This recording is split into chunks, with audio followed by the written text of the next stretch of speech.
semuanya, saya Minardo Sihombing, jurusan Akuntansi semester 1 Universitas Putra Batam 2020-2021.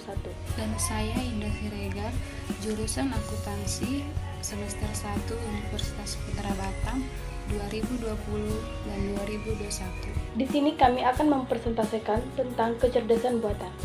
Pertama, kecerdasan buatan. Sewaktu kita mendengarkan kata-kata kecerdasan buatan, kita berpikir langsung pada ilmu, karena kecerdasan buatan berasal dari ilmu. Nah, sekarang saya akan mempresentasikan tentang latar belakang kecerdasan buatan. Latar belakang kecerdasan buatan. Kecerdasan buatan merupakan cabang ilmu komputer yang mempelajari perancangan sistem komputer yang memiliki kecerdasan sendiri dengan pemanfaatan mesin untuk memecahkan persoalan rumit dengan cara yang lebih manusiawi. Kecerdasan diharapkan mampu memperlihatkan karakteristik kecerdasan seperti manusia, misalnya kemampuan penalaran, memahami bahasa yang dipakai manusia, dan memecahkan masalah. Bidang kecerdasan buatan memiliki bidang studi, antara lain sistem pakar, machine learning, robotika, pengolahan bahasa alami, dan processing, dan pencolokan pola. Banyak hal kelihatannya sulit untuk kecerdasan manusia, tetapi untuk informatika relatif tidak bermasalah, seperti contohnya menyelesaikan persamaan integral, membuat permainan catur, atau backgammon. Di sisi lain, hal yang bagi manusia kelihatannya menuntut sedikit kecerdasan sampai sekarang masih sulit untuk direalisasikan dalam informatika, seperti contoh pengenalan objek bermain sepak bola. Walaupun kecerdasan memiliki konotasi fiksi ilmiah yang kuat, kecerdasan buatan membentuk cabang yang sangat penting pada ilmu komputer, berhubungan dengan perilaku pembelajaran dan adaptasi yang cerdas dalam sebuah mesin. Penelitian dalam kecerdasan buatan menyangkut pembuatan mesin untuk mengotomatisasikan tugas-tugas yang membutuhkan perilaku cerdas, termasuk contohnya adalah pengendalian, perencanaan, dan penjadwalan, kemampuan untuk menjawab diagnosa dan pertanyaan pelanggan, serta pengenalan tulis tangan, suara, dan wajah. Hal seperti itu telah menjadi disiplin ilmu tersendiri yang memutuskan perhatian pada penyediaan solusi masalah kehidupan yang nyata. Sistem kecerdasan sekarang ini sering digunakan dalam bidang ekonomi, obat-obatan, teknik, dan militer, seperti yang telah dibangun dalam beberapa aplikasi perangkat lunak, komputer rumah, dan video game. Kedua, pengertian kecerdasan buatan. Kecerdasan buatan adalah salah satu cabang ilmu pengetahuan berhubungan dengan pemanfaatan mesin untuk memecahkan persoalan yang rumit dengan cara yang lebih manusiawi. Hal ini biasanya dilakukan dengan mengikuti atau mencontohkan karakteristik dan analogi berpikir dari kecerdasan manusia dan menerapkannya sebagai algoritma yang dikenal oleh komputer. Dengan suatu pendekatan yang kurang lebih fleksibel dan efisien dapat diambil tergantung dari keperluan yang mempengaruhi bagaimana wujud dari perilaku kecerdasan buatan. Kecerdasan buatan biasanya dihubungkan dengan ilmu komputer, akan tetapi juga terkait erat dengan bidang lain seperti matematika, psikologi, pengamatan, biologi, filosofi, dan yang lainnya. Kemampuan untuk mengkombinasikan pengetahuan dari semua bidang ini pada akhirnya akan bermanfaat bagi kemajuan dan upaya menciptakan suatu kecerdasan buatan. Pengertian lain dari kecerdasan buatan adalah bagian ilmu komputer yang membuat agar mesin komputer dapat bekerja seperti dan sebaik yang dilakukan manusia. Pada awalnya diciptakan, komputer hanya difungsikan sebagai alat hitung. Namun seiring dengan perkembangan zaman, maka peran komputer semakin mendominasi kehidupan manusia. Komputer tidak hanya digunakan sebagai alat hitung, lebih dari itu, komputer diharapkan untuk dapat diberdayakan untuk mengerjakan segala sesuatu yang bisa dikerjakan oleh manusia. Manusia bisa pandai dalam menyelesaikan segala permasalahan di dunia ini karena mempunyai pengetahuan dan pengalaman. Pengetahuan diperoleh dari belajar. Semakin banyak bekal pengetahuan dimiliki oleh seseorang, tentu saja diharapkan akan lebih mampu menyelesaikan permasalahan. Namun, Bekal pengetahuan saja tidak cukup, manusia juga diberi akal untuk melakukan penalaran, mengambil kesimpulan berdasarkan pengetahuan dan pengalaman yang mereka miliki. Tanpa memiliki kemampuan untuk menalar dengan baik, manusia dengan segudang pengalaman dan pengetahuan tidak akan dapat menyelesaikan masalah dengan baik. Demikian pula dengan kemampuan penalaran yang baik, namun tanpa bekal pengetahuan dan pengalaman yang memadai, manusia juga tidak bisa akan menyelesaikan masalah dengan baik. Agar komputer bisa bertindak seperti sebaik manusia, maka komputer juga harus diberi bekal dan kemampuan untuk menalar. Untuk itu, kecerdasan buatan akan mencoba untuk memberikan beberapa metode untuk membekali komputer dengan kedua komponen tersebut agar komputer bisa menjadi lebih pintar. Dari perspektif kecerdasan, kecerdasan buatan adalah bagian membuat mesin yang cerdas dan dapat melakukan hal-hal yang dapat dilakukan manusia. 2. Dari perspektif bisnis, kecerdasan buatan merupakan sekelompok alat bantu yang berdaya guna dan metodologi yang menggunakan tol guna menyelesaikan masalah-masalah bisnis.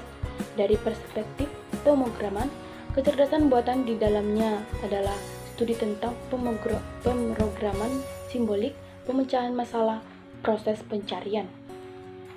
Sejarah kecerdasan buatan. Kecerdasan buatan merupakan bidang ilmu yang relatif muda. Pada tahun 1950-an, para ilmuwan dan peneliti mulai memikirkan bagaimana caranya agar mesin dapat melakukan pekerjaannya, seperti yang bisa dilakukan oleh manusia. Alan Turing adalah seorang matematikawan dari Inggris pertama kalinya mengusulkan adanya tes untuk melihat bisa tidaknya sebuah mesin dikatakan cerdas. Hal tes tersebut kemudian dikenal sebagai Turing Test, di mana si mesin tersebut menyamar seolah-olah sebagai seorang di dalam suatu permainan yang mampu memberikan respon terhadap serangkaian pertanyaan yang diajukan. Turing beranggapan bahwa jika mesin dapat membuat seseorang percaya bahwa dirinya mampu berkomunikasi dengan baik kepada orang lain, maka dapat dikatakan bahwa mesin tersebut cerdas. Kecerdasan buatan itu sendiri dimunculkan oleh seseorang profesor yang bernama John pada tahun 1965 pada Dartmouth Konferensi yang dihadiri oleh para peneliti kecerdasan buatan.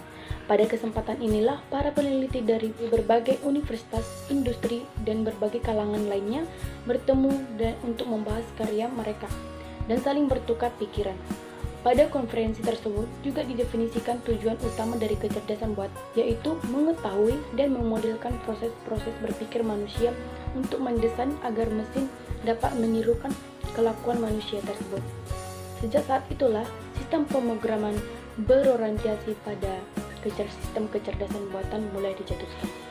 Beberapa program kecerdasan buatan yang mulai dibuat pada tahun 1956 sampai 1966 antara lain: 1. Logic Theories, 2. Satsam, 3. ELIZA. Ruang lingkup kecerdasan buatan. Jika dijabarkan secara garis besar, ruang lingkup dalam kecerdasan buatan ada 7, yaitu sistem pakar. Sistem pakar adalah komputer digunakan sebagai saran untuk menyimpan pengetahuan para pakar. Dengan demikian, komputer akan memiliki keahlian untuk menyelesaikan masalah dengan menirukan keahlian yang dimiliki oleh para pakar. 2.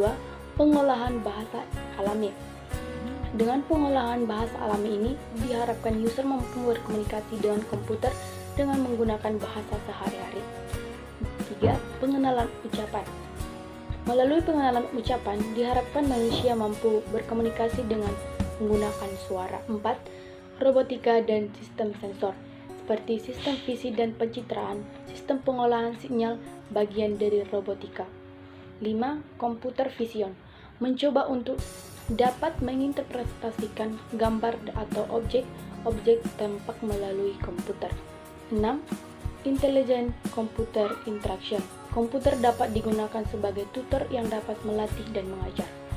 7. Game playing, game adalah fasilitas menarik di komputer. Ide pertama kali muncul dari Claude Shannon 1950 tentang mekanisme permainan catur. Games baik yang dieksplorasi. Bandingan kecerdasan buatan dan kecerdasan alam. Kecerdasan buatan memiliki beberapa keuntungan secara komersial, antara lain Kecerdasan buatan dapat mengerjakan dengan baik dan lebih cepat, dapat didokumentasikan lebih konsisten, mudah dipublikasikan dan disebarkan, dan lebih bersifat permanen. Sedangkan kecerdasan alami memiliki beberapa keuntungan, antara lain bersifat lebih kreatif, dapat melakukan proses pembelajaran secara langsung, sementara kecerdasan buatan harus mendapatkan masukan berupa simbol dan representasi, dan fokus yang luas sebagai referensi untuk mengambil keputusan sebaliknya.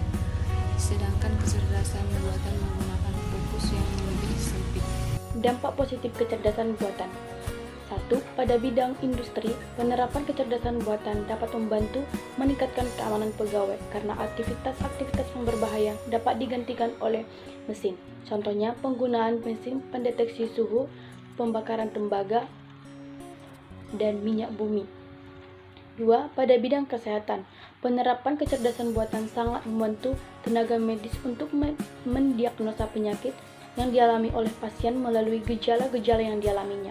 Bahkan dapat juga menyediakan jenis-jenis obat yang cocok untuk pasiennya. Contoh, program pendeteksi penyakit jantung koroner. 3. Pada bidang perbankan, penerapan kecerdasan buatan dapat dilakukan atau digunakan untuk mengontrol laju inflasi maupun deflasi dari keuangan negara. Sebagai contoh, pembuatan mesin pendeteksi uang palsu.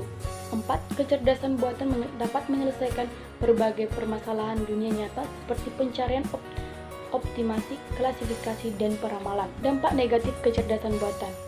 1. Dengan adanya kecerdasan buatan, semua pekerjaan manusia dapat digantikan dengan adanya hal itu dan dapat menambah jumlah pengangguran. 2. Adanya spam email. 3.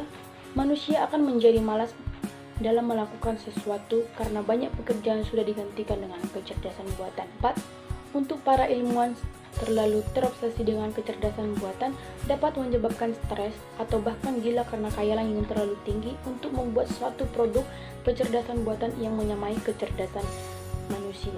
Jadi, kesimpulan dari kecerdasan buatan adalah suatu informasi yang berhubungan dengan penangkapan, pemodelan, dan penyimpanan kecerdasan manusia dalam sistem teknologi informasi, sehingga sistem tersebut memiliki kecerdasan seperti yang dimiliki manusia. Sistem ini dikembangkan untuk mengembangkan metode dan sistem untuk menyelesaikan masalah. Biasanya diselesaikan dalam melalui aktivitas intelektual manusia, misal pengolahan citra, perencanaan, peramalan, dan lain-lain, meningkatkan kinerja sistem informasi yang berbasis komputer. Demikian presentasi kami mengenai tentang kecerdasan buatan. Tentunya masih banyak kekurangan dan kelemahannya karena terbatasnya pengetahuan dan kurangnya rujukan yang ada hubungannya dengan kecerdasan buatan. Kami banyak berharap para penonton sudi memberikan saran yang membangun kepada kami demi sempurnanya presentasi ini dan presentasi berikutnya. Semoga video presentasi ini berguna untuk semua orang dan menjadi sistem informasi yang lengkap. Terima kasih.